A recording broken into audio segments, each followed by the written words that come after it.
We are told that the provision in question doesn't matter because it includes a rape exception. But it requires the survivor to request, to ask, to entreaty and supplicate to the state whether the rape was really rape, whether it is a pretense, or they must bear a rapist's child. We're told the provision in question is essentially the same as the Hyde Amendment, but that is flatly untrue because the Hyde Amendment applies to taxpayer funds.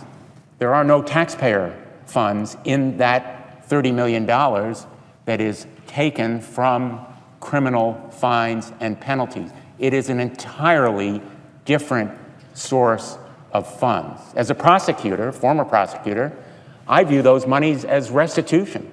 They come from criminals, and they're used to try to support and serve the victims of that criminal activity. There's nothing more fundamental than using funds taken from criminals for the benefit of their victims. Congress has never before privileged the concerns of criminals over the rights of women, and we should not start now.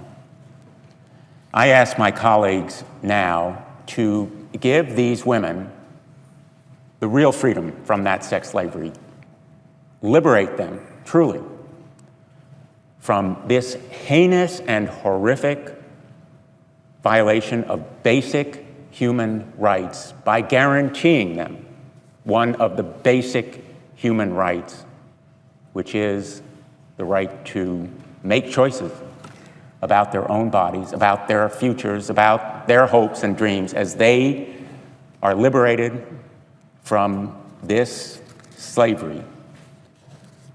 Let this chamber and my colleagues recognize the rights they have to truly be free from those who enslave them. I urge this body to strike the Hyde language from Senate 178 and to make good on its promise.